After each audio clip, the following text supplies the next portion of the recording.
pull them off well. That's right. We'll be watching very closely here as our first game of the day is ready to roll as Echo and Golden Guardian square off in Spires of Ascension. All right, well, I'm super excited to see the strategies from Echo and Golden Guardians here because those are some very good teams, and we've seen Aspires yesterday already from Perplexed, and they had some issues with their strategy. So we'll see if Echo and Golden Guardians decide to do something different or if they're going to be adapting their route. So first pull, very big for both of those teams, just pulling the whole hallway up until that Kieran Angel there. Yeah, and it's pretty much a similar pull. I think one of the things that we saw from Perplexed that I liked a lot about their initial strategy is they had their monks save their cooldowns for the second pull, so they had like more cooldown coverage, but it looks like both teams are just going straight for as much cooldowns as they can. Both Windwalker monks popping everything they have, just going all in on this first pack, and you see it's working out great for Echo here. Super clean first pull, going across with the Angels right away, where Golden Guardians is still having some trouble there. Not everything's still kind of alive. They still have 3 or 4 mobs alive, so very unclean first pull, and they already have a death on the board. I'm not sure if they used their battle res or if they ran back, but that's not the greatest sign of things to come in this dungeon.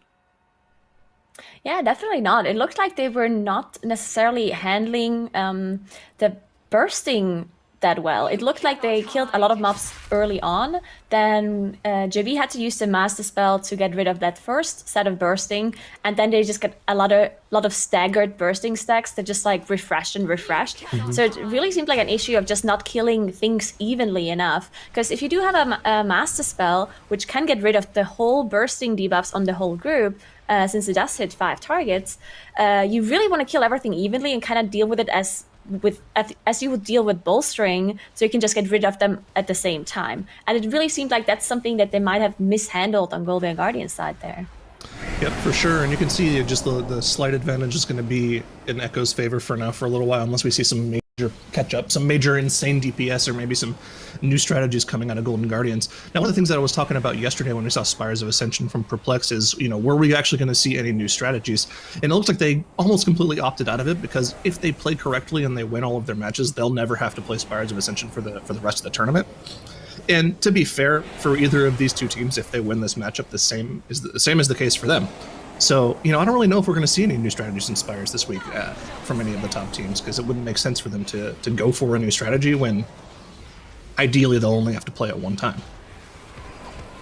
Yeah, it really makes sense to not put that much time into it then. You're totally right. We do see Echo now moving on to that first boss as they finished off their first Pride in the dungeon. They also saved their Bloodlust for this boss specifically, which is also an interesting choice, right? Because we've seen lots of teams, especially in a fortified setting, just using their Bloodlust for some sort of huge pull where they pull a big amount of trash, or they pull a lot of trash on top of a boss. But seeing that they're using the Bloodlust just for the boss itself, it is Pride as well, so it obviously is worth it, but it's just interesting to see. While Guardian Guardians is actually doing the exact same thing, finished off their Pride, of course a little bit delayed because of the issues they had on the first pull, but they also are using that Bloodlust on this first boss. Yeah, and also the more time-efficient strategy of pulling that Pride full into the first boss when it was at 30% or so HP, so they can get maximum uptime on the boss, ends up saving them a little bit of time. But Golden Guardians really isn't too far behind. They had a little bit better boss damage overall because they had that initial Pride buff for the entire duration of their Bloodlust rather than just for the end of it. So a little bit more time-efficient there.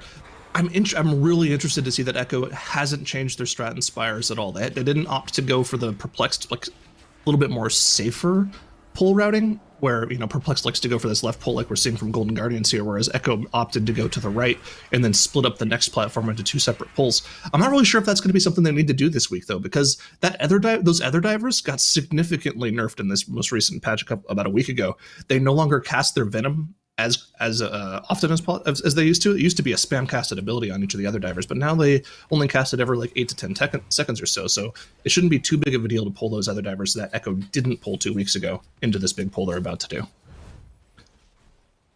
Yeah, and it really looks like this pull here for Golden Guardians is taking them quite a long time. I'm not sure if they were just not having too many offensive cooldowns available to them, but it really just looks like it's taking forever. Maybe they're are just saving up their cooldowns for this pull, because these stealth claws are incredibly dangerous. We've seen Echo do this pull before, where they gathered everything up around the corner, and maybe that's why Golden Guardians just had a little bit of a slower pull before, to be able to save the cooldowns for this much bigger, more dangerous pull. But Echo, on the other hand, they're already moving on. They're on the next platform, just doing this really big pull with the double Goliaths and the patrol on top of it as well, proccing their second pride here, so they're up to 42%. And they opted to completely skip the pat at the start of this platform. I'm not sure if they did that 2 weeks ago. I'd have to go back and check, but that looks like it was a little bit of an update, because they can pull the triple other diver pack afterwards, and it's a lot easier to deal with now than, you know, one of those cats in that first pull patrol is. So makes a lot of sense. Definitely a big update, little bit of an update to their strategy. But of course, we know with the strat that Echo likes to go with, pretty much all of their strategy boils down to that massive pull they do after the second boss, where they commit their spear. And that was a big pain point for them 2 weeks ago. So I'm interested to see if they've maybe worked out the kinks there. On the other hand, Golden Guardians is now dealing with their second Prideful, and it looks like they're going with that perplex strategy that we're talking about. When once they get this Prideful, they'll all go across the platform. They will pull literally everything on that next platform together with the Prideful buff, and just burn it all down together. Now, of course, you're gonna have to keep an eye on those bursting sacks whenever they do this, because there are a lot of mobs in that pull, a lot of low health mobs. So the Master Spell has to be perfect from JB in order to live through that pull. Yeah, it looks like there's a massive C coming out here. You see the Quadra CC, that was actually really well done and very fast set up as well. They just all managed to get to the platform, immediately use their CC and get past. Of course, they're still going to be incumbent with it, but because they're all Night Elves, they can just Shadow Melt off the aggro after they're done here. So they just pulled everything else together, just finishing off these Goliaths, not using any of their spears or anything here. So yeah, well done by them with that pride. Looks like they're going backwards now. So it looks like they're just wanted to get that first pull done, and now they're going back. It's probably has something to do with just cooldown timing, because the first pull that they did is more difficult, so they want to make sure they have the pride buff for that. And now once the pride buff is gone and they have no cooldowns anymore, they just move backwards to do the easier pack.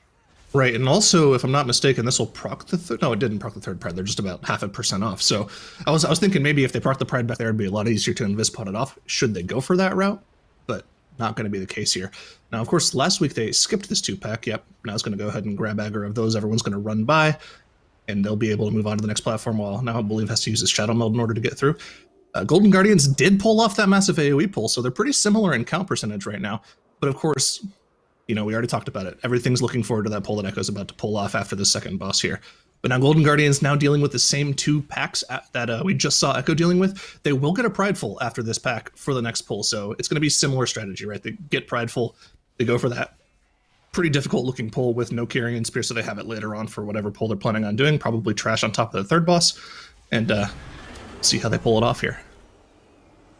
What is Echo doing? Yeah, interesting to see the difference here. So Echo actually is dealing with this pack in front of the second boss, which is something we've seen a lot of groups skip before because of the squad leader, right? The squad leader applies a 75% AoE damage reduction aura to all mobs around the squad leader. So you just basically need to single target down the squad leader, because otherwise everything else around it won't be taking any damage.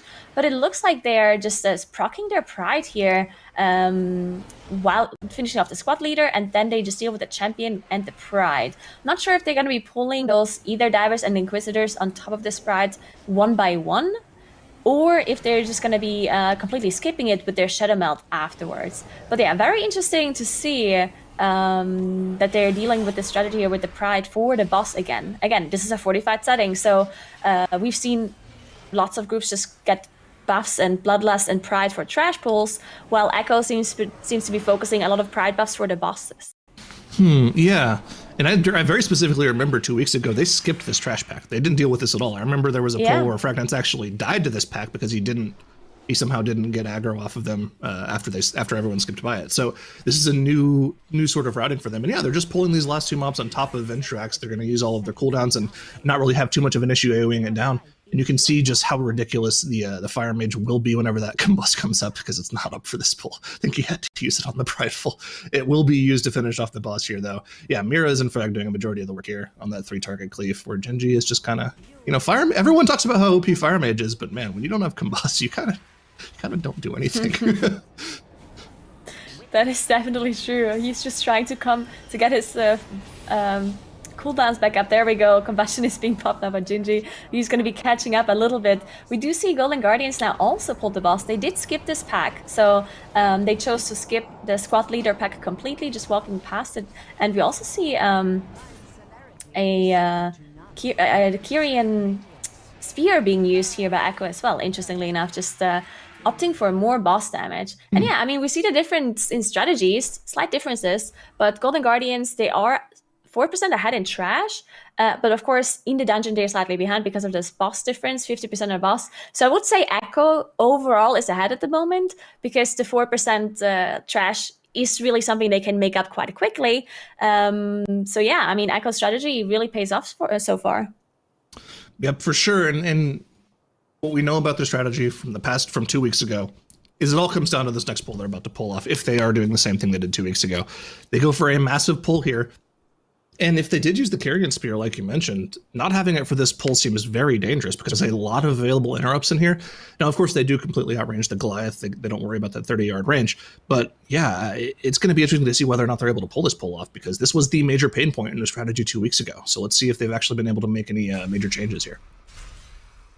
Yeah, and we've seen Perplex also do a pretty big pull here yesterday and wipe to it, because they were missing an interrupt on one of the Goliaths, I believe. So yeah, let's see how they do it as they just gather up this pull. The middle pack plus this right pack and the middle pack as well with the Helion, with the big mini boss, which does do a pulsing AoE. You see, the gathering up is already difficult for them because they need to all gather it up for the spear, but the Justicar unfortunately didn't actually get hit. Now it got knocked into it, so yeah, it looks like they're melting this pack with the combustion by the fire mage coming out as well, and the master spell to get rid of those bursting stacks. Yeah, well done. That looked so simple, but it was incredibly difficult to pull off. Yeah, and the other thing is as well is they actually pulled the Goliath in this time. In the previous week, in the previous cup, they didn't deal with that Goliath at all in the initial AoE. They just let it sit out and cast its slams because it only has a 30-yard range. So pulling that in as well to get this prideful here is a new adaptation.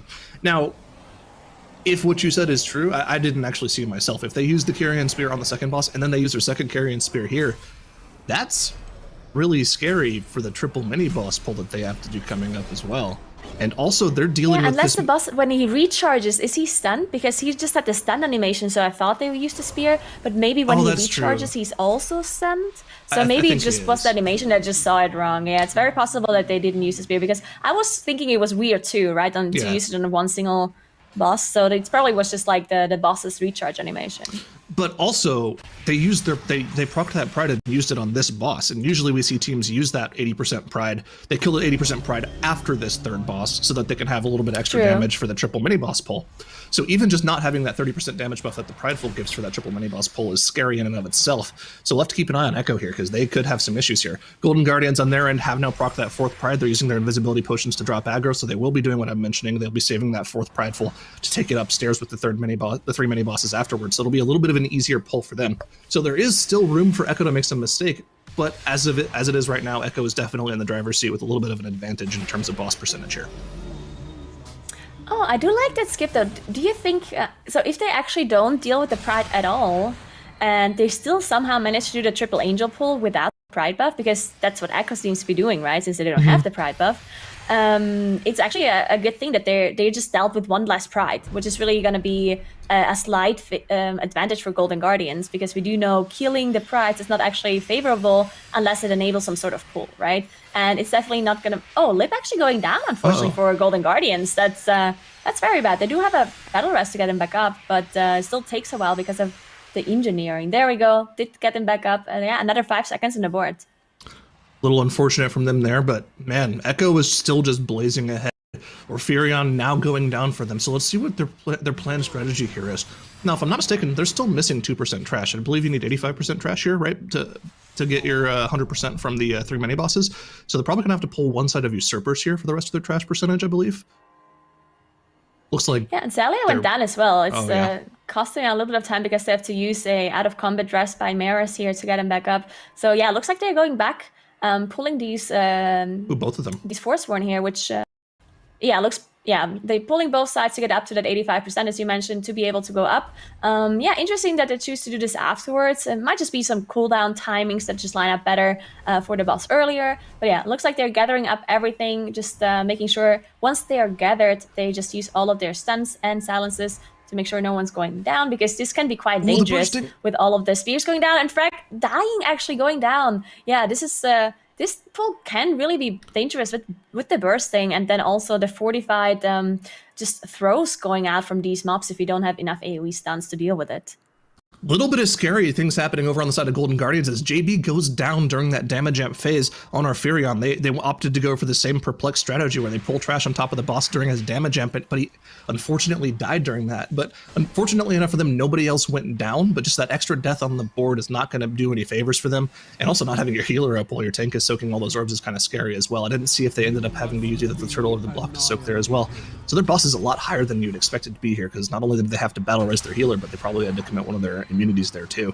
So they're going to be on this boss for quite a while afterwards. Even though he's at 10%, you gotta remember this boss has a lot of HP compared to other bosses because he has that damage amp phase. Yeah, definitely. It looks like Echo is doing the triple angel pull now. So let's take a look at Echo as they're gathering up all 3 mini bosses here on the last platform. They use their Kyrian Spear to make sure they just get the extra damage onto it.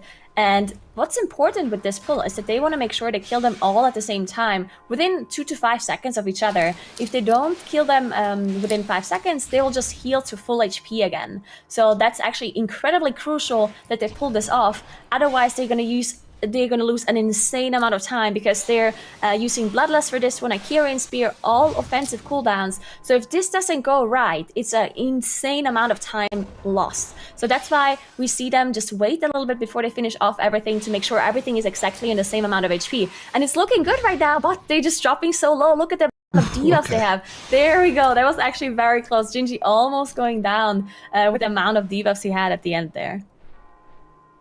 Yeah, so it's actually really cool. Having a Windwalker monk in the group is like really useful for that, because they always have that great equalizer. If one of them is a little bit higher HP than everything else, they can always just touch a death it. It's a big safety play, and you can see Miros was holding on to it until the end there to make sure he got them all done at the same time. So yeah, extremely clean execution from Echo. They're doing it even without a Prideful, whereas Golden Guardians did opt to eventually kill that 4th Prideful after the 3rd boss. So they do have the damage buff here, but they're just so far behind now with Echo already onto the boss here.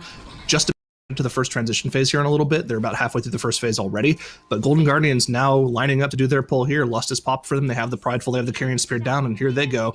Can they do the 3 mini bosses clean?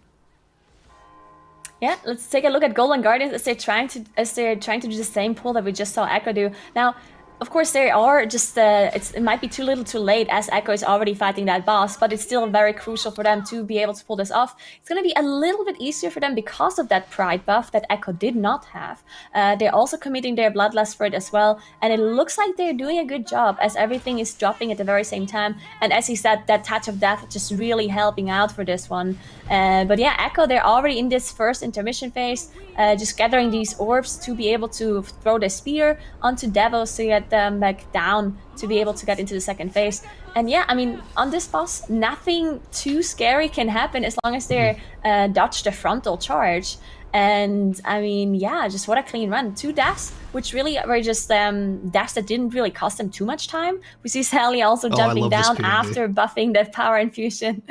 Checking if there's any spears close. Oh, the spears are too far away, it looks like. I don't think he's going to be able to catch it. Oh, he did. There we go. He got the spear, throwing it onto Davos, jumping down into the zone to be able to survive the abyssal detonation. Well done. Yeah, that's great. Normally that's reserved for being a meta achievement, but we talked about this before. Since there's really nothing else going on in this phase, the damage in the fight is pretty low outside of the abyssal detonations. Your healer can just hop off, jump in the air, grab one of those spears for the meta achievement, and actually does 4 or 5% of the boss's HP, even on this level 18 key. So it's just really free damage that a healer would otherwise never have the real chance of doing. So yeah, that was a great POV of a healer doing it, because I've definitely done keys with a lot of healers that are like, buff, why would I ever do that? I don't know how that works. Perfect POV of how to do it here from Did he just... Okay, it felt that... it looked like he pressed Berserking before he jumped down, but of course he's a Night Elf, so he doesn't have anything like that. But it looked like it was the same animation over his head. Not sure what kind of ability that is, but there we go. Boss is going down. And this is going to be the win going to Echo in this first series of the day. Echo 1-0 against Golden Guardians. That's right, they take that victory, and like you said, just adding that extra damage, and, you know, Echo at this point, we've seen a number of times where they've, you know, kind of had their mistakes or made their mistakes.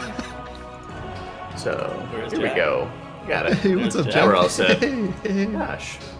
Manager actually just muted me on that one, but hey, congratulations to Echo taking that victory. And, you know, they're one of the teams that never wants to make that same mistake twice, and that's probably one of the biggest takeaways, I think, from the Spires of Ascension, is making sure that they're continuing with their momentum, continuing with a lot of their improvements, their titles, and they took a very clean win off of it.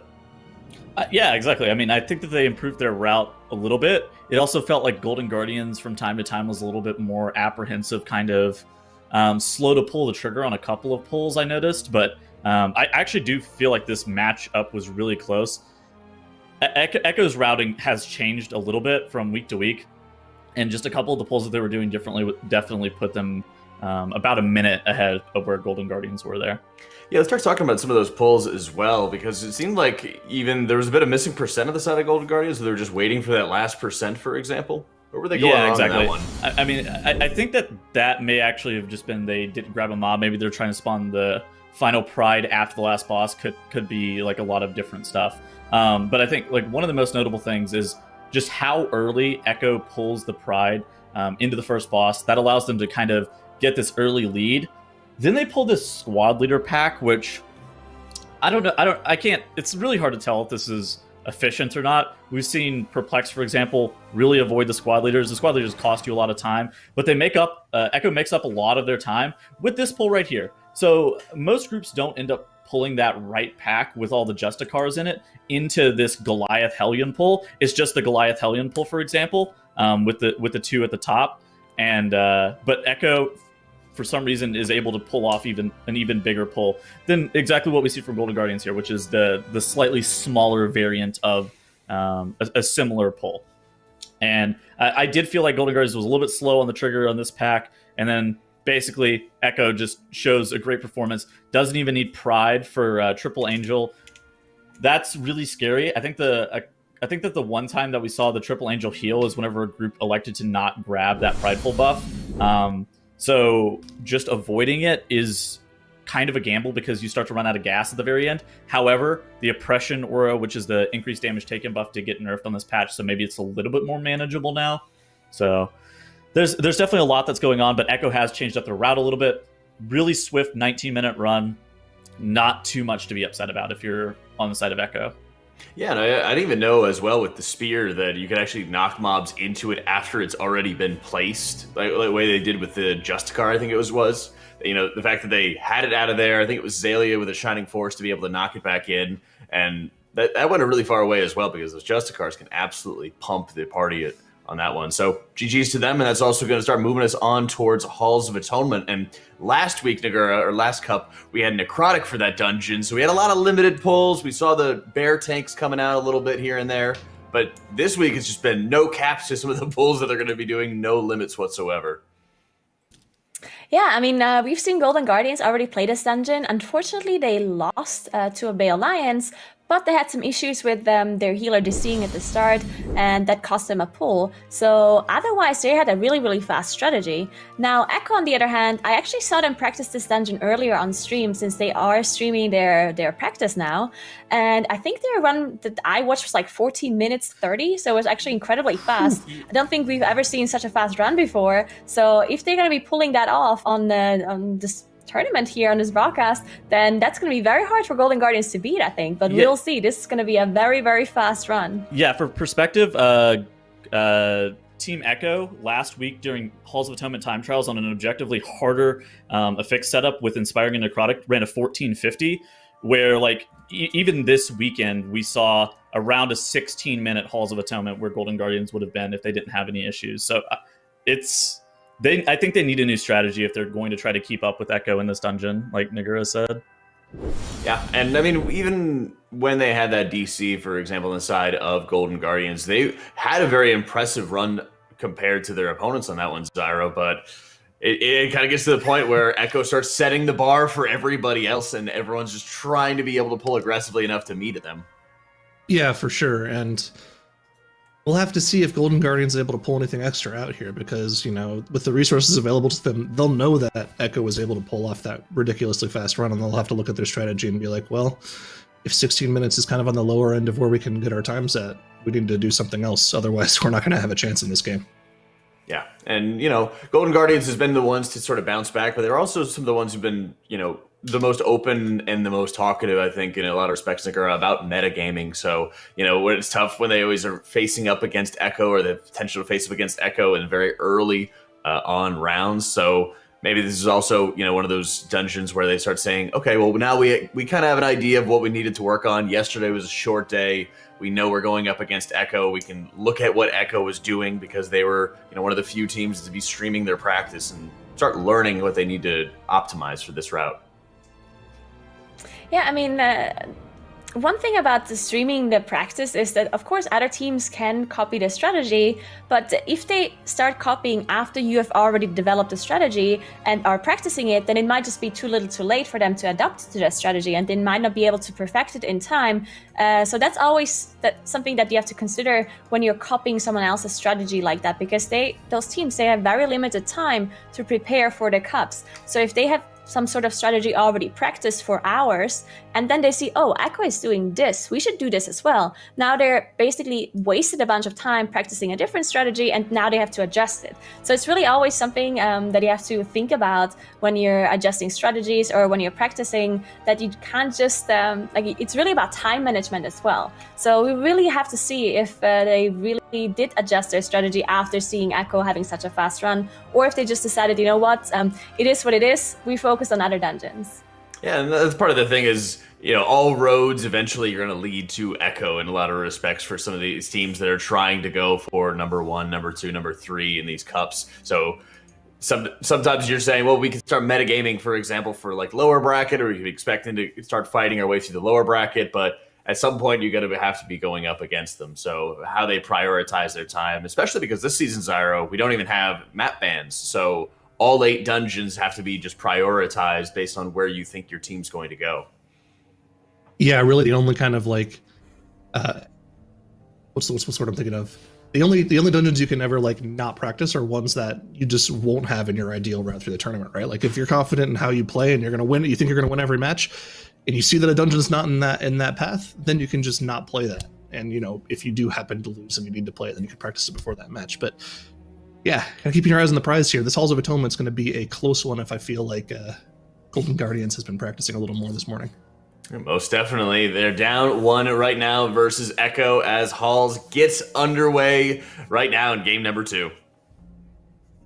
All right, so let's see if we can see this incredibly fast 14 minutes run. Now, one thing to note though is if you have such a fast strategy, it also is a lot riskier usually, and it's a lot more open to having those huge wipes that cost you a lot of time. So if Golden Guardians manages to pull off everything safely and Echo maybe has a problem here and there, then of course Golden Guardians still has a very big chance of winning this, even if their strategy might be slightly slower overall. But we will see as Echo is gathering up their first really big pull, and Golden Guardians doing the same thing on their side, just going a little bit on a different direction. So it looks like Echo is pulling the left side, while Golden Guardians is just pulling a bunch of stuff in that middle area. Oh yeah, and this is kind of...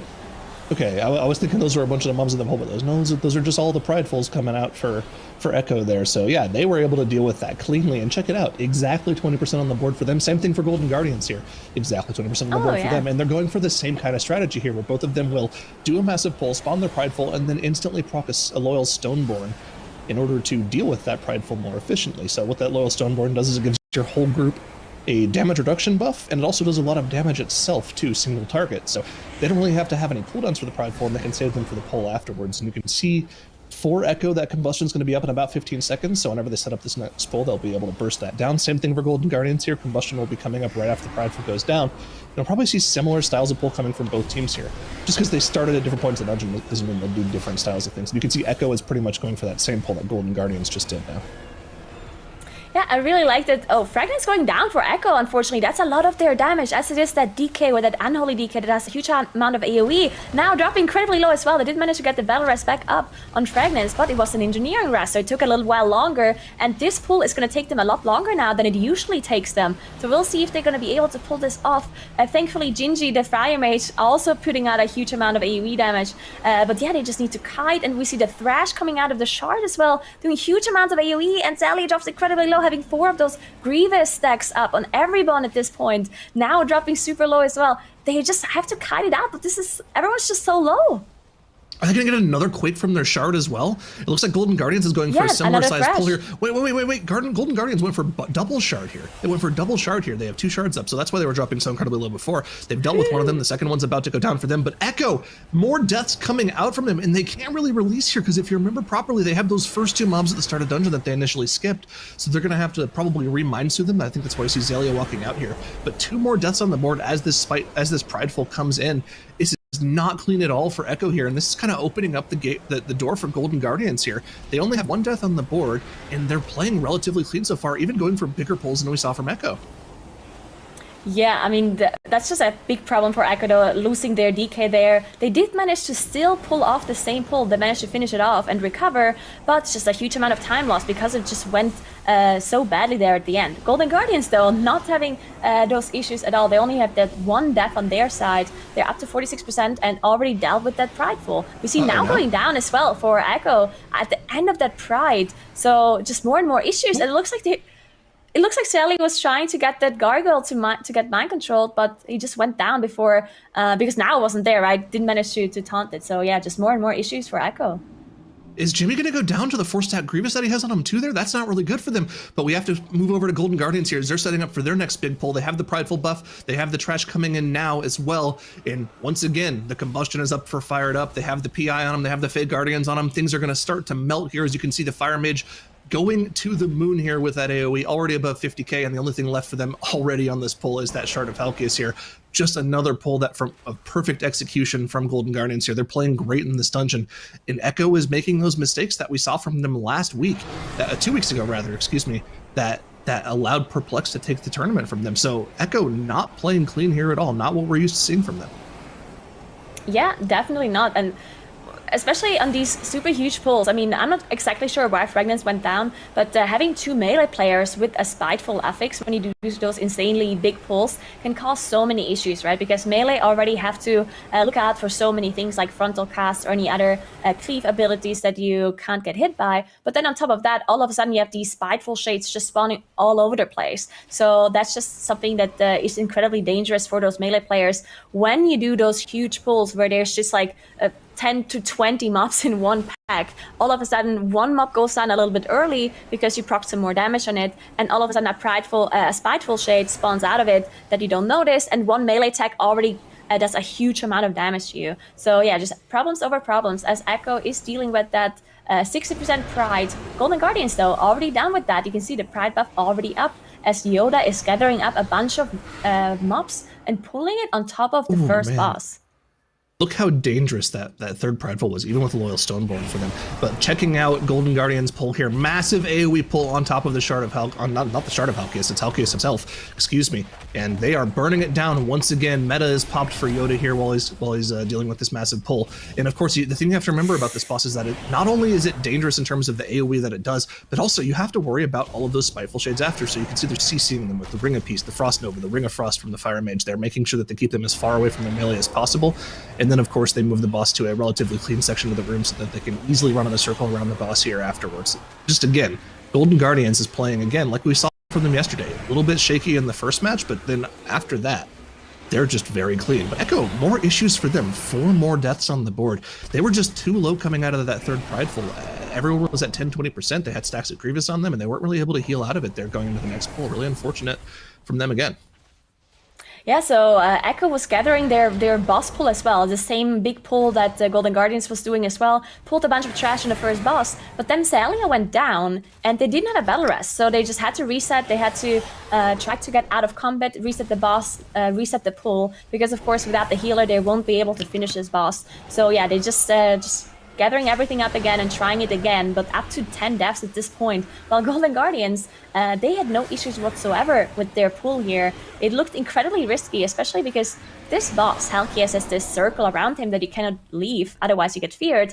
And that just makes everything so much more difficult for these pulls, because all of a sudden there's such a tiny area that you have to move in, and then you have all of these spiteful shades spawning from the trash. That's why you can see the Ring of Peace coming out of Shakib there, using the Frost Nova as well, using all of that AoE to be able to deal with it. Not having the Prideful available for this pull is spelling disaster for Echo, as they're once again going to have a full team wipe, now going down. You could see that they were kiting around with all the trash at 10 or 20% there, and I believe with a Prideful buff that all that trash would have been dead, and I believe that's, I think now is kiting just based off of, like, normal timing there, right? Like, normally everything's dead and you're kiting for Spitefuls there, and just wasn't the case. Everything was still alive and unfortunately went down because of it, causing them a full team wipe. So, yeah, their route is very, very good. Yeah, it's not going to work out for them while not having that Prideful buff there. Golden Guardians, on the other hand, have dealt with that 4th Prideful. Looks like they just completely skipped it with an Invisibility Potion, and also skipping trash with that Invisibility Potion too. And they're already on to Echelon here with really no damage buffs, but also, it is a relatively easy 18 for them, so they don't really need any major buffs or Bloodlust here.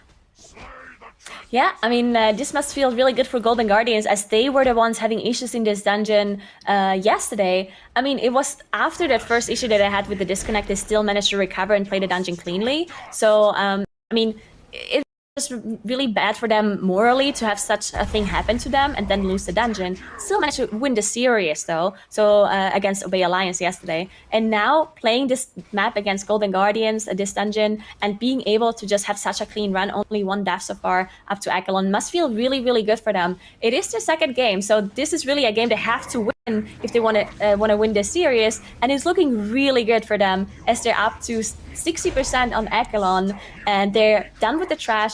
All they have to do is do the rest. I mean, they're not done completely with the trash, but done up until this point. So afterwards, they just move in, deal with all of the trash onto that 3rd boss, and then with the mini boss up until the last boss. I mean, they're essentially an entire boss ahead of Echo at this point. Look, they are lower on HP on the 2nd boss than Echo is on the 1st boss. So the coast is completely clear for Golden Guardians here. The only thing left between them and winning the 2nd match of the series is this next pull that I believe they'll be doing into the 3rd boss, where they pull both trash packs on top of the 3rd boss. Now, of course, they do have gargoyles available for that pull, so it helps them a lot with the passive damage reduction, but it's still a relatively dangerous pull. There's a lot of passive interrupts that they have to make sure they're getting, and there's a lot that could go on with that pull as well, especially in this Grievous affix. Yeah, Grievous can definitely cause some issues. If everyone just drops low and they just continue to get damage, it's such a hard thing for the healer to keep on track of, especially if they do just insanely big pulls. If things go wrong, if things don't die at the same time, if some of those Spiteful Shades start attacking the melee players, and all of a sudden everyone has high Grievous stacks, and it's just such a pain for the healers to deal with. But we do see them deal with Echelon pretty nicely. We did see a tyrannical nerf come in recently this week. So instead of the bosses having 40% more HP, they only have 30% more HP. You still see how long it's taking them to deal with those bosses. Like, they still, of course, it's still tyrannical, so they still have more HP, and it's still taking a long time. But now we're going to be looking at Golden Guardians. They're going to be attempting a really big pull here again, where they just pull everything on top of that next boss. So let's see if they can pull it off. Yep, here we go. Yoda grabbing aggro on those first 5 mobs. Now we'll be moving into the 2nd room, making sure they get one of those Stormbones available. Once he has aggro on all 9 mobs in the tuple, they're all going to run up to the boss here and start AoEing everything down here. But, I mean, they're just playing so clean right now. No excess damage taken from any of that trash windup, so everyone is completely clear of Grievous stacks when they get to the top of the stage. And at that point, it's going to be incredibly easy for JB to keep everyone up. Even Lip dropping low there is totally fine, because he has that AMS to keep himself alive there, and they're just going to be burning everything down. Look at the damage coming out of the Fire Mage there in AoE there. It's so strong. This huge amount of damage coming out of the damage healers, making sure they deal with all of this trash here. And you also see the Ring of Frost and the Ring of Peace coming out to deal with those Spiteful Shades, to basically just keep them away from everyone. There's still an Obliterator up. Did go down now, but those Obliterators can be incredibly dangerous for the tank. You see Yoda drop so low.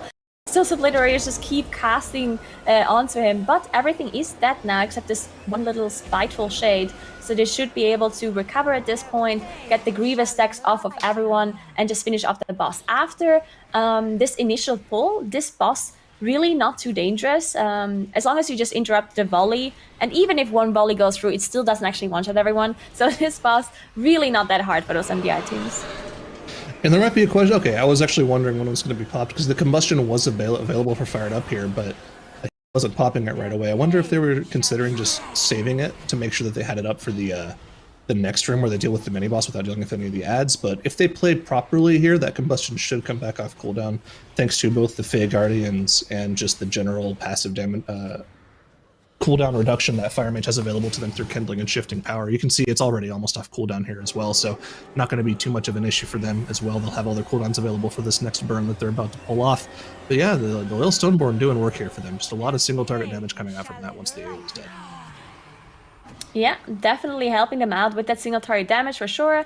And yeah, the boss just dropping lower and lower. Echo did now manage to get to Echelon as well. But yeah, just one whole boss behind, basically. Not just the boss, but also, of course, the 13% trash that they pulled on top of the boss, which just takes a little bit longer. So yeah, just so many things going wrong for Echo. I mean, we did speak about them having such a fast strategy, 14 minutes. If it goes well, but we also talked about the fact that it just involves so much risk. If you're trying to do huge pull into huge pull, at some point you're just running out of. You have to do a pull without having certain cooldowns, without having certain defensives available, and it just becomes risky and riskier. The bigger those pulls become, and the faster you do those big pulls after another. So yeah, just Echo not being able to just pull it off, having so many issues. But the Golden Guardians, yeah, just really clean by them, except this one single death, which again didn't really cost them much time at all, other than those 5 seconds on the board.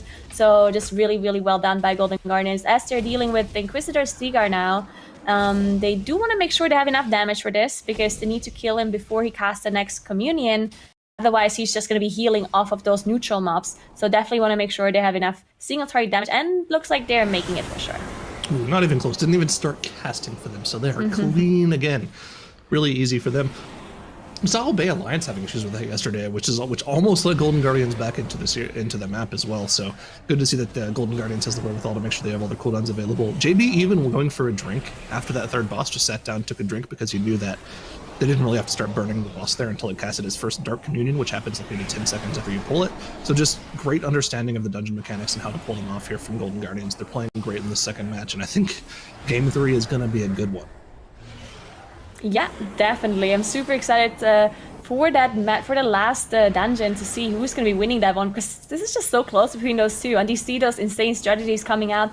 This is just so nice to see. I mean, even though we saw the mistakes by Echo, it's really just cool to see the amount of mobs they're pulling on top of these bosses, and just AoEing everything down, somehow managing to control everything and getting all of those disease out, and then also seeing the mistakes that happen with those really, and just showing how difficult it is to pull it off perfectly, when even a team on the caliber of Echo just doesn't manage to pull it off. But now Golden Guardians popping that Bloodlust, also having the Pride buff as well on all of the players, using all of their offensive cooldowns that they have available to nuke that boss, and you can see it's already down to 55%.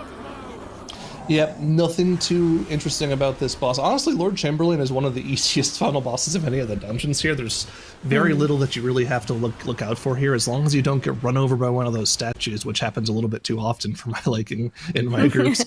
There's really not a whole lot that goes on. I think the biggest thing as well is whenever the boss does this Door of Shadows, you can actually only have 2 people soak here, right? If you have people lined up pretty much inside the boss's hitbox, you can soak 2 of the lines by standing essentially in between them. Right in the boss's hitbox. So you can see the only people really soaking right now are Yoda and Lip, because they're in that hitbox of the boss.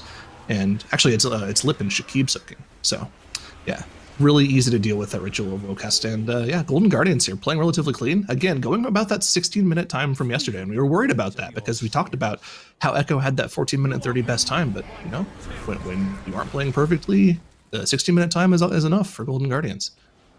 Yeah, definitely is enough for them, as they're about to finish off the last boss, Lord Chamberlain, getting into that last game. So 3rd game of the series, as Golden Guardians wins this match, and it's going to be 1-1 between Golden Guardians and Echo. That's right, Golden Guardians taking the win. And while it wasn't, the fastest run that we've ever seen or anything like that, they just played cleanly. They did what they needed to do in order to take that victory, and they're going to tie up the series 1-1 as Echo just seemed to flounder throughout that dungeon there, Tettles. Yeah, I mean, I think I understand a little bit more why they have like a 14 to 14:30 maximum on their time. Yeah. Echo's routing, like, and their pulls were definitely a lot bigger at times, but they were substantially more dangerous as a result, and we saw them get punished for it. I mean, that's just the point of it, is like Golden Guardians weren't doing small pulls by any means, but they were doing pulls that would punish them less often, and they were more consistent strategies, whereas Echo's pulls were just all the stuff into the first boss and that second pull of the dungeon, whenever they didn't have any cooldowns, felt very ambitious. And while they didn't get like super heavily punished for the second pull of the dungeon, you could see like it didn't look the most consistent. Yeah, and let's start talking about some of those wipes as well for Echo, because with how aggressive they were, just everything seemed to go wrong on some of these executions. Yeah, okay, so right now we can just like take a look at the first pull of the dungeon for both groups as well. So you see on screen here, Echo is doing this shard, and this procs their 20% pride, and this is their first pull of the dungeon. We haven't seen anybody go left and then like start to back pull yet, where Golden Guardians took a little bit different of a route, pulling all of this stuff up to the top here, which is something that we also saw from PIME. So this is a strategy that we've actually seen before used inside of like MDI runs. So both of these pulls did proc their 20% pride, but the advantage for Echo's pull that gives them 20% pride is just like positioning on the map and where they're going to be for their next pull. But then they start to like lose people. They lose people to the pride. They lose people to the shard pull, and it starts to become like an issue of they don't have enough like cooldowns, whether it be healing cooldowns, whether it be damage cooldowns and whatnot, and that really puts them on the back foot. Golden Guardians is able to capitalize on this. Echo, of course, does have some more wipes on Halcast, but we don't. I don't really think that it really matters too much to show that. I think that once they started getting on the back foot, that kind of put them perpetually behind for the rest of the dungeon. Golden Guardians then has a really clean run. They get through Halcast, they get through Echelon, they do the Elise pull with all the trash. Pretty scary on Spiteful, but they use Ring of Peace really well to be able to deal with all of that.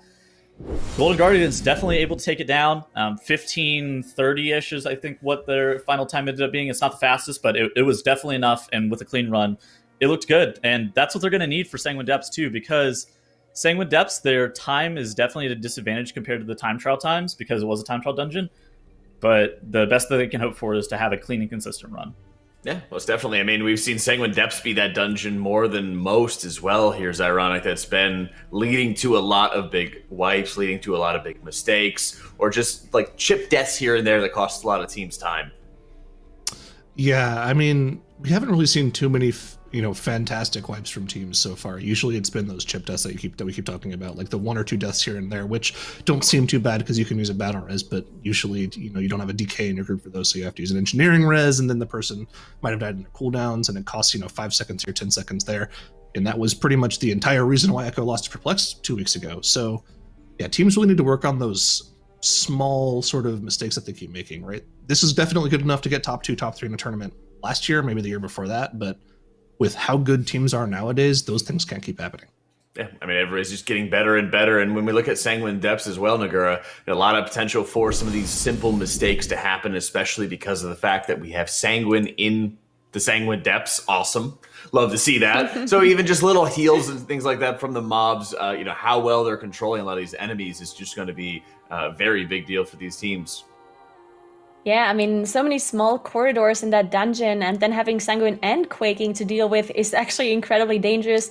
We've seen lots of teams have so many problems in this dungeon earlier. It is a time trial dungeon, and Echo does have the number 1 time with those 20 minutes 47, while Golden Guardians, on the other hand, 3 minutes slower, 23 minutes. But yesterday we saw Perplexed play this on the tournament, and they beat Echo's time trial time. They had a 20 minutes 02 time. So yeah, if Echo and Golden Guardians watched that Perplexed run yesterday, they might have even improved their strategy a little bit more compared to their time trials. That means either of those teams could really be winning this. Yeah, and at this point, this is exactly where Golden Guardians wanted to be able to be. They want to make sure they're able to capitalize on any mistake that Echo has made, which, of course, we always know to be rare, but when it happens, it seems like it can be quite catastrophic at times, Tettles.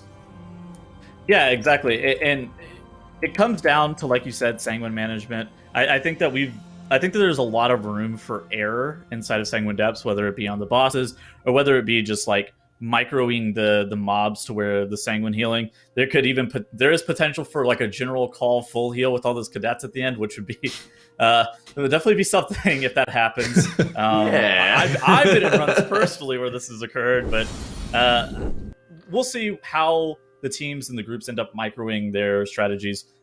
Perplex did end up running a little bit different of a route with where they were getting their, I think it's 80% pride, the fourth pride of the dungeon in the third boss room than what we've seen previously from other teams where like Echo was getting their 80% pride or 60% pride right before the third boss and taking all of the trash into the third boss, where it's like a little bit different for how it was set up for Perplexed. I wonder if the teams did have time to put any strat alterations in, because Golden Guardians would definitely be the team that benefits the most from minute optimizations in the route, just because they were the team that's a little bit slower. Yeah, most definitely. And we've seen it in some respects as well, where you talk about Perplex there, where, how well they've been able to micro a lot of the vitals. I mean, we've talked about it a little bit, Zyro, but the benefits of having all these Covenant buffs, we've been kind of looking at how classes are switching around, how Covenants are swapping around for some of the classes. A lot of times it's the Priest as well to be kind of that wild card as they needed to make sure the Covenant buffs for each dungeon get sort of filled in. Yeah, and I think in terms of which specific Covenant buffs have been the strongest in all the dungeons so far, Sanguine is definitely up there, right? It's a stacking 5% damage buff based off how many mobs you kill inside of it, which stacks up to 10, but you can keep refreshing it. So we're seeing a lot of teams opt for this strat where they'll kill 6 or 7 mobs at one of those files. They'll quickly move as far as they can to the next file, and right when their buff is about to fall off, they'll activate the second file, kill something inside of it, refresh their buff, and then they'll have their buff for another minute afterwards. And it sounds really simple, and it really is simple, but in the heat of the moment in competition, it's actually something that's relatively difficult to pull off properly, especially when you talk about Sanguine management as well. So seeing how well these teams are able to micro, especially with that particular strategy in this dungeon, it's probably going to be what comes down to who wins this dungeon. I'm also interested to see who is going to be Venthyr inside of this dungeon, because we've seen from these compositions like a couple of different of the meta specs or classes that can be Venthyr, notably Unholy DK and even the Vengeance Demon Hunter. Those are the two that we've seen the most Venthyr out of, but Discipline Priest is not bad at Venthyr either. I'm going to be interested to see like who it's going to be. I would suspect it's going to be the Unholy DKs, but yeah, I don't think that it's going to be the Priest under this one, especially when, like Zyro was just talking about, the Vial buffs are so important. You know, Disc in live servers playing Night Fae is very weird because you don't have nearly as much coordination, but when you're pairing up that Fae Guardians with cooldown reduction with the Fire Mage, and every single time you're refreshing that stacking damage buff, you're always going to be able to have Combust back. It's ridiculously potent. We've already been seeing a number of prideful skips, so even the mana return becomes very relevant. Whereas on live servers, most people are playing almost every single prideful, except for maybe the very last one. So that's not as significant of a deal. So I think we're going to see a lot of Night Fae Priests for pretty much everybody throughout this key. But let's dive in as the teams are both ready, and Echo and Golden Guardians are tied 1-1 in the Sanguine Depths. All right, this is going to be super exciting to get that last game between those two, because this is really something we've seen so many times. Last expansion in BFA, in the MDI, Echo versus Golden Guardians as the first game in the upper bracket here. Usually we saw Echo winning this game, but really anything can happen in Sanguine Depths because this is such a difficult dungeon, especially with those affixes. And if they want to do those insane pulls, as we've seen Echo attempt to do in Dead Halls, then so many things can just go wrong. So let's see how they do as they both gather up their very first pull on top of this first canister here that they will activate with their Venthyrs. Yeah, both teams going for a similarly large pull, but I like the little adaptation there from Golden Guardians to use the Ring of Frost to stack things up a little cleanly before they go for the AoE here. And you can see that it's actually working out great for them. The actual burst damage coming out from the Fire Mage fired up is doing about 10 to 15k more burst AoE damage here than we see from Genji over on the side of Echo here. So that's going to help them out a lot in this AoE. They still do have that Brood, which is alive, the highest HP for both teams by far. But at this point, they'll have roughly like 5 or 6 stacks of that damage buff, so it shouldn't be too much of an issue for them to finish that off.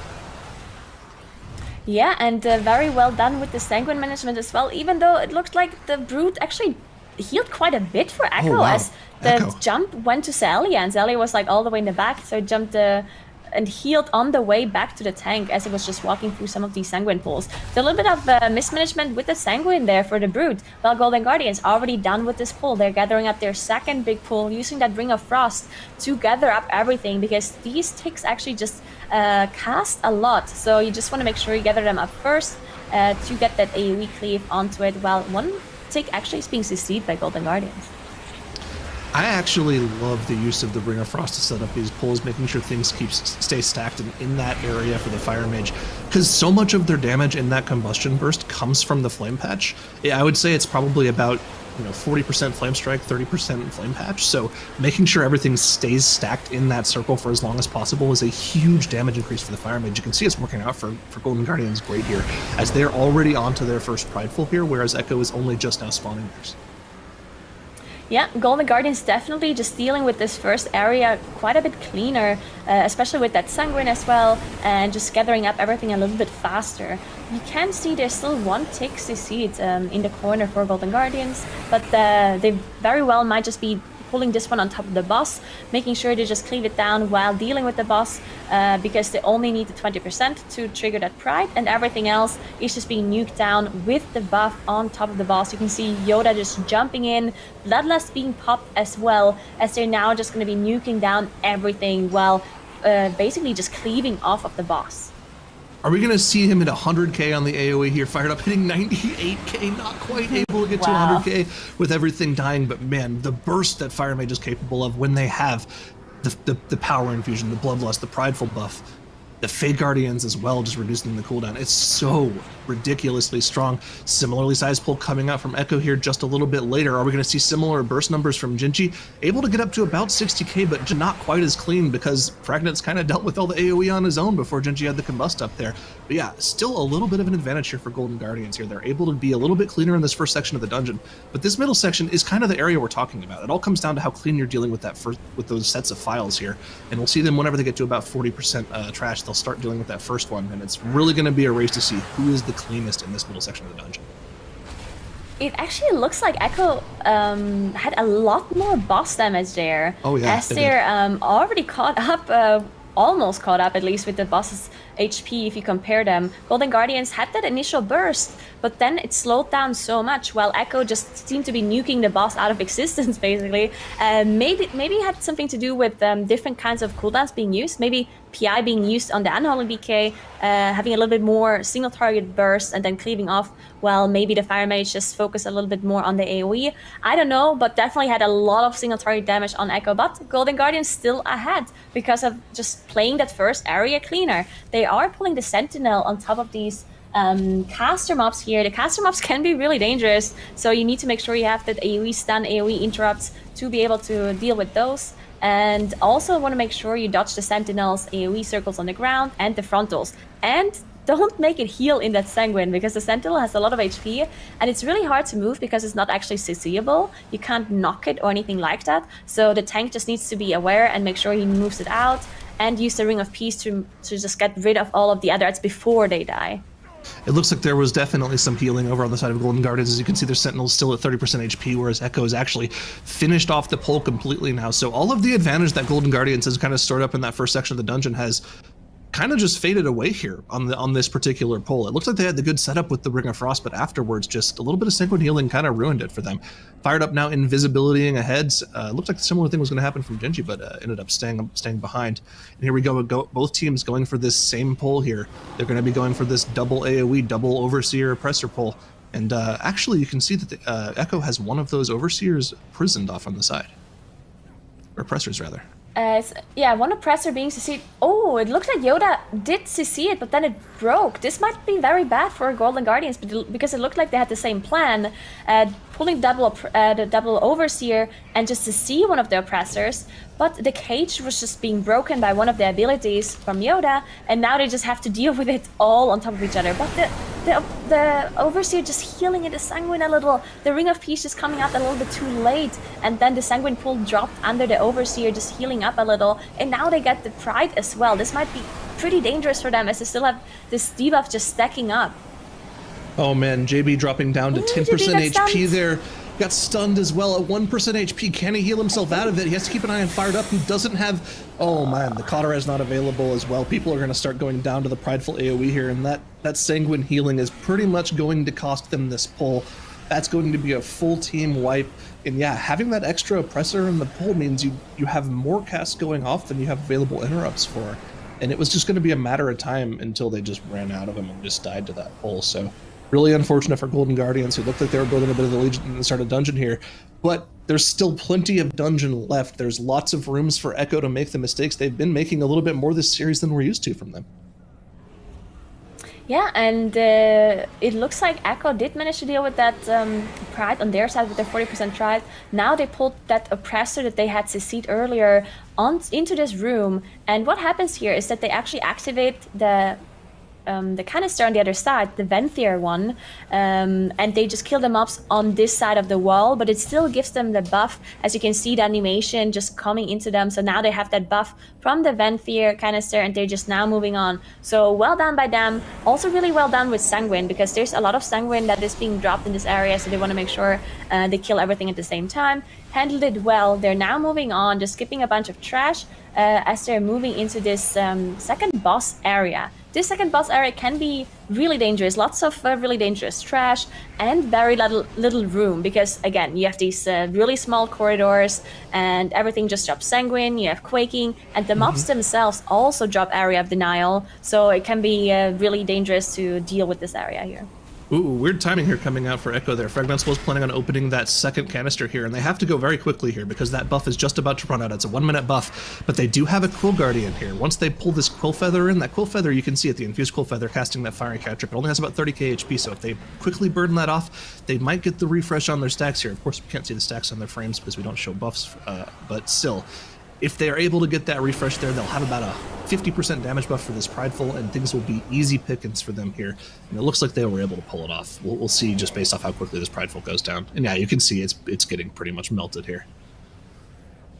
Yeah, Echo just dealing with that Pride while having that Venthyr buff, while Golden Guardians did get their Venthyr buff as well, as they dealt with that trash in the room, but just a little bit behind because of that wipe, unfortunately, as we do see the manifestation of Pride causing some issues because of the debuffs that you have to dodge and also the Quaking, but that's why we see them just stand in a line. So if you stand in a line, because the Pride debuffs, the orbs that get shot out by the person that has the debuff on them, always go into the same direction. So if you stand in a line after one another, then you will actually never hit each other with that debuff. And that's what we've just seen by Echo. They were all just standing in a line, making sure they don't have to move, even though they do have the debuffs. So Echo just gathering up another pull with that Pride buff, pulling another Sentinel. These Sentinels do have a lot of HP and can be pretty dangerous for the tank, but their frontal recently got nerfed. Their Severing Slice, at least the initial got nerfed. The dot did not, the bleed effect.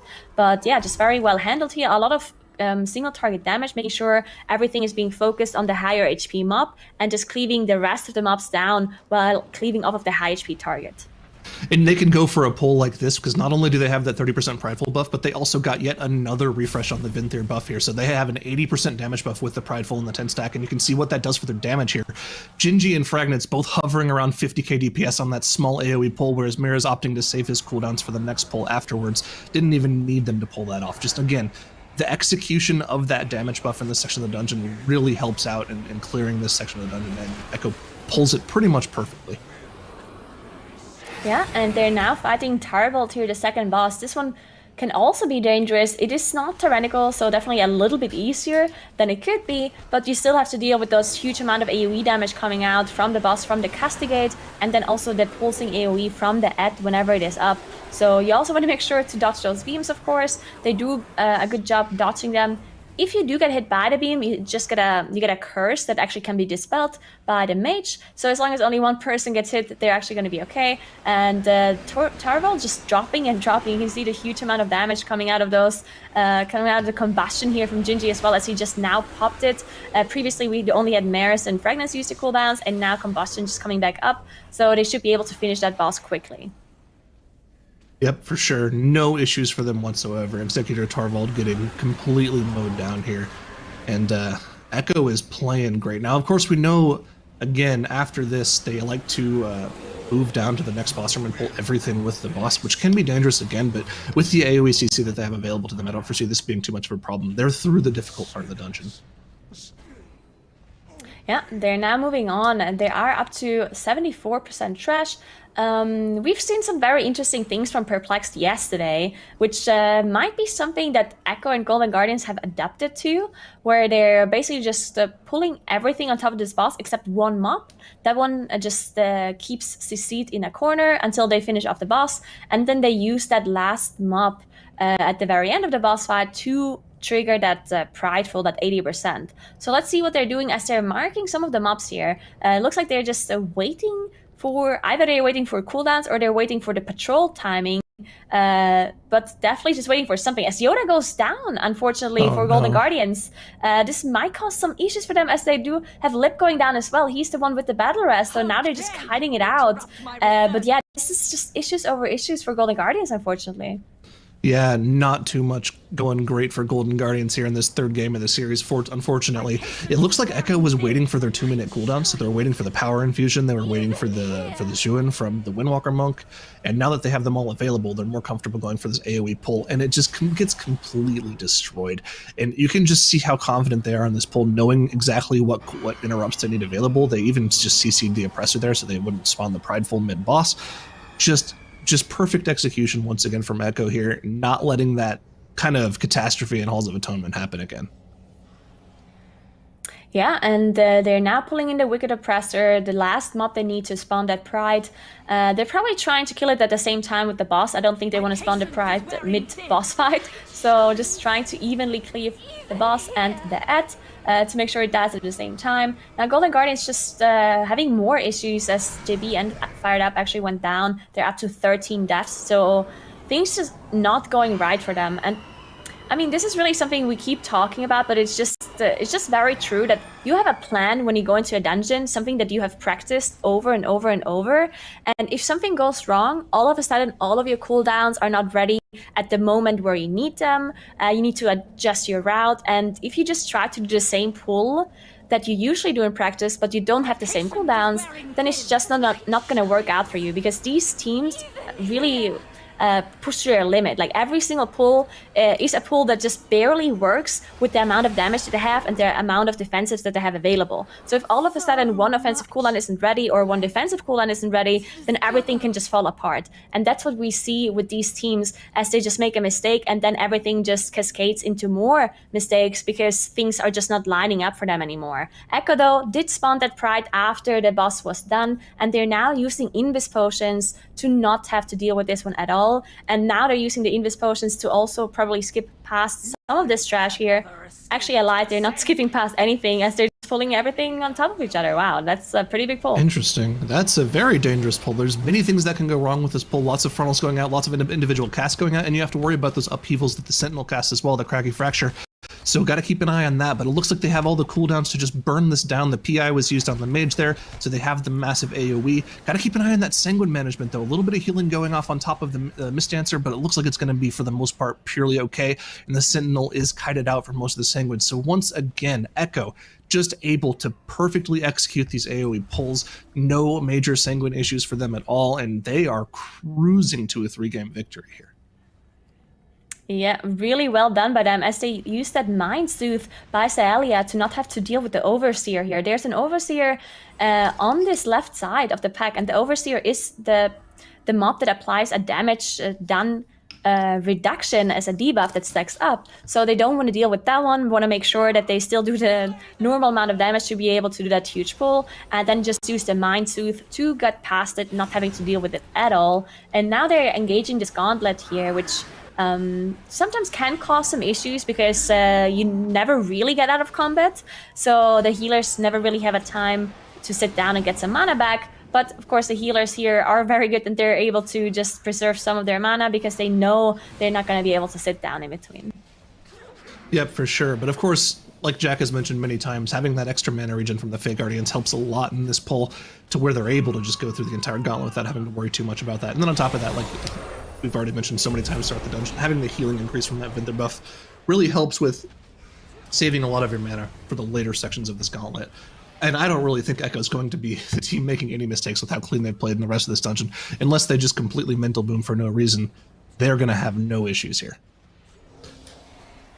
Yeah, definitely shouldn't be any problems for them. They also have their Bloodlust available for either a later pull or the last boss. It depends on what they choose to use it for, whatever saves them the most time. As they're now moving on, just the Gargants, you can see they're just being ignored because they just keep spawning in this gauntlet. As long as General Kal is there, they will just keep spawning. So they're not focusing any sort of damage into them. They're just making sure they focusing General Kal, because that's the one they want to get low, and that's the highest HP target, the number one priority target they want to be focusing. And you can see everything else is just being passively cleaved down, while they just use everything they can onto General here. And yeah, they're doing a good job. I mean, this gauntlet, if it's done well, really shouldn't be causing any issues. As we mentioned earlier, Sanguine is something that can be dangerous, but it's only the cadets that are dropping Sanguine here. Actually, the Gargants and all the other mobs are not dropping Sanguine, so not too big of an issue either. Yeah, for sure. And you can see also just the tiny little perfect choices of also using those Gargants to refresh their Vinther buff as well, since they do count as a humanoid for some reason, and they give you the 5% damage buff as well. Just going to be able to pretty much use that damage buff to full General Call into the final trash pack I believe they'll need in order to finish off their count. I believe they don't need the trash pack right before the final boss, but I could be wrong about that. But yeah, they're just going to be able to AoE this down. The combustion is available, the PI is not available, but they should be totally fine with 50% damage buff here. Yeah, definitely. Now we do see Golden Guardians now also managed to get to that third boss. But yeah, it's just too many mistakes between that first and the second boss. We did talk about that area earlier and how dangerous it can be and how crucial it is to pull it off properly. And there was just like one mistake after the other, and then things not lining up anymore. Just very, very unfortunate turn of for Golden Guardians after playing that first area so well. They really did have an advantage over Echo, just playing that first area a little bit cleaner, but then just one pull not going their way, and all of a sudden everything just went out of control. Just very unfortunate, but of course, even if they lose this game and also the series, of course, since this is the last game of the series, they're not going to be out of the tournament. They're going to be just dropping down into the lower bracket. So definitely not the end for Golden Guardians here. But yeah, Echo just really managing to pull it back after those 16 deaths they had in that halls earlier. That's really something that we have to talk about as well, because sometimes if you have a run that you practice so many times, and then all of a sudden everything goes wrong in the tournament, it can really cause just you to not be able to focus anymore, to just constantly think about, oh no, I made all of those mistakes, it could have went so much better. But nothing for Echo, as they just completely pull it back for this dungeon. 0 deaths, 100% trash, 19 minutes into the dungeon, and they're about to pull that last boss. That's an incredible fast run here. They'll probably be able to beat their own time trial time, and maybe even beat the time of Perplexed yesterday, the 20 minutes and 5 seconds we saw yesterday from Perplexed in this dungeon. Yeah, with the Prideful buff and the Bloodlust available, it's only a matter of time before they take this dungeon down, and I guess what we really kind of look at is whether or not they're going to be able to get that sub 20-minute time, which it looks like they're on pace for here somehow with this massive single target burst. The PI being used on Fragments, I believe, here, because it actually is a better single target cooldown for the Unholy DK, with General Call dropping down to 55%. Only 5% boss HP is left before the dungeon is over for Echo, and man, yeah, we really have to talk about how composed Echo is to have pretty much one of the worst runs I think we've ever seen from them as a team, and then come back into Sanguine Depths, which is arguably a harder dungeon to pull off strat-wise, and play this perfectly. This team, again, even after making mistakes, is on another level. Yeah, there we go, and they're now finishing off the boss. Looks like it was at 20:09, so they were not faster than Perplexed. Perplexed are even still faster, but it was enough for this series as they win against Golden Guardians 2-1. There it is. Echo brings it back. It takes the victory, takes the series, and is going to be moving on to tomorrow. So Echo, again, with another nice victory on this one. It also means that the day is up for them. They can just get back, relax, practice, and everything like that, and get ready for Sunday, Championship Sunday and everything. But it's kind of just a weird back and forth between Echo and Golden Guardians in this one, Tettles. Both teams making uncharacteristic, just catastrophic mistakes. It's just surprising to see from either of these teams. I don't know if I'd classify Echo's mistakes as catastrophic. I mean, they definitely had some their Sanguine management was not perfect. I Well, no, sorry, I will mean admit- Echo's mistakes in Halls of Oh Atonement. yeah, My I bad. mean, Halls of Atonement for Echo, and then now Golden Guardians and Sanguine Depths. yeah, I definitely do agree. I felt like Golden Guardians, they were actually playing not bad in the Sanguine Depths through the first boss. They had then some like